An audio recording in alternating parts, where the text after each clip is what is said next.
Starting में एक voice over होती है जिसमें कहानी सुनाई जा रही थी कि एक जंगल में सुंदर सा तालाब था जिसमें सब कोई खुश रहता था, लेकिन दो बतख थी जिन्हें बोर होने की बीमारी थी, इसलिए वो कुछ नया चाहती थी। तो वो लोग तालाब छोड़कर उड़ जाती हैं ताकि वो दुनिया देख सकें, लेकिन वो लोग फंस जाते हैं शिकारियों के चंगुल में और मर जाते हैं। और फिर हमें पता चलता है कि ये तो कहानी है जो कि मैक मलाड यानी कि फादर डक अपने बच्चों को कहानी सुना रहे थे। तभी बच्चे बोलते कि आखिर कहानी में डक्स मर कैसे गई। तो पैम मलाड यानी कि मदर डक अपने पति को हटाती है और बच्चों से कहती है कि तुम्हारे पापा ने गलत कहानी सुनाई है। मम्मी डक बच्चों से बोलती है कि बगुला डक्स की मदद कर रहा था। तभी पापा डक बोलते हैं बगुला तो खतरनाक होते हैं। तो मम्मी डक बोलती है हाँ, तो जब बगुला बच्चों पर हमला कर रहा था तो बच्चों के मम्मी पापा आकर उसे बचा लेते हैं और ये कहानी खत्म हो जाती है। इसलिए कहानी खत्म होने के बाद लड़का सोने चला जाता है, लेकिन छोटी बच्ची डक को आगे कहानी भी जाननी थी। इसके बाद फिर पूरी डक्स फैमिली सो जाती है। फिर सुबह होने के बाद वही फैमिली वाली हरकतें होती हैं, मतलब सब लोग साथ में टाइम बिताते हैं और मस्ती कर रहे होते हैं। तभी मम्मी डक की नजर आसमान में कुछ पंछियों पर पड़ती है जो कि उन्हीं की तालाब में आ जाते हैं। तभी मम्मी डक अपने पति से बोलती है कि चलो उन डक से मिलने चलें, लेकिन पापा डक मना कर देते हैं। तो मम्मी डक के आगे पापा जी कहाँ चलने वाली थी। अच्छा, पहले जल्दी से लाइक और सब्सक्राइब कर दीजिए। हाँ, तो मैक यानी कि पापा डक मिलने के लिए हाँ कर देते हैं। तभी मम्मी देखती कि उनके बच्चे तो गायब हैं,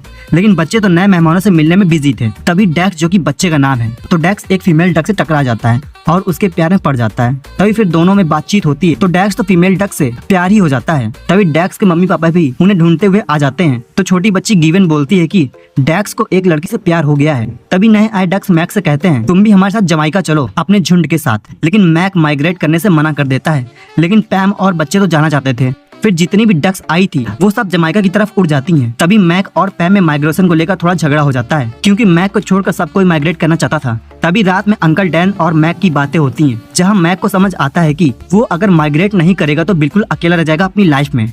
इसलिए मैक अपनी फैमिली के पास जाता है माइग्रेट की बात करने के लिए। तो सभी बहुत खुश हो जाते हैं। फिर तभी अंकल डैन को भी गिवन मना लेती है साथ में जाने के लिए। फिर सभी माइग्रेट के लिए निकल जाते हैं, लेकिन मलाड फैमिली साउथ की तरफ जा रहे थे, लेकिन बाकी सारे पंछी नॉर्थ की तरफ जा रहे थे। तभी रात में बारिश की वजह से मलाड फैमिली एक छोटी सी जगह में छुप जाते हैं, जहाँ एक बगुला आती है और मलाड फैमिली को हेल्प करने के बहाने से सबको अपने टूटे हुए घर में ले जाता है। लेकिन मलाड फैमिली टेंशन में होती है कि कहीं बगुला उन्हें खा न ले। तभी रात होने की वजह से बगुले सो जाते हैं, लेकिन मलाड फैमिली भागने का प्लान बना रही थी। लेकिन तभी बगुला जग जाता है और उन्हें खाने की कोशिश करने लगता है, लेकिन मैक बच जाता है। तभी एक बड़ी मछली मलाड फैमिली के बच्चों को खा जाती है, तो बगुला उसे बचा लेती है। लेकिन तब हमें पता चलता है कि बगुला बस मलाड फैमिली को जानलेवा फिश से बचाने की कोशिश कर रही थी। तभी सब बचने के बाद सो जाते हैं और सुबह उठकर मलाड फैमिली अपने डायरेक्शन की तरफ निकल जाती है, जहाँ वो लोग काफी मस्ती करते हैं।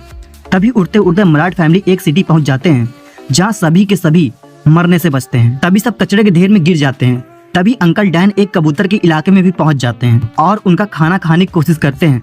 तो सारे कबूतर अंकल डैन पर हमला कर देते हैं। तो मैक उन्हें बचाने की कोशिश करने जाता है, जहाँ फिर कबूतर की सरदारनी आती है और मैक को बुरा भला कहने लगती है, क्योंकि मैक ने पिजन्स की बहुत बेइज्जती की थी। तभी पैम सरदारनी से डील करती है, तो पैम बोलती सैंडविच को 67 और 33 के % में बांट लेते हैं और सरदारनी इस बात से एग्री करती है। तभी सब सुलटने के बाद पैम और सरदारनी चैंप, यहाँ इस कबूतर का नाम चैंप है, तो दोनों की दोस्ती हो जाती है। वो बोलती है कि मेरा एक दोस्त है जो तुम्हारी जमाइका जाने में हेल्प कर देगा। तभी चैंप जब रोड क्रॉस कर रही थी तो उसका 4 बार एक्सीडेंट हो जाता है और बाद में फिर सभी लोग चैंप के दोस्त से मिलने के लिए उड़ जाते हैं,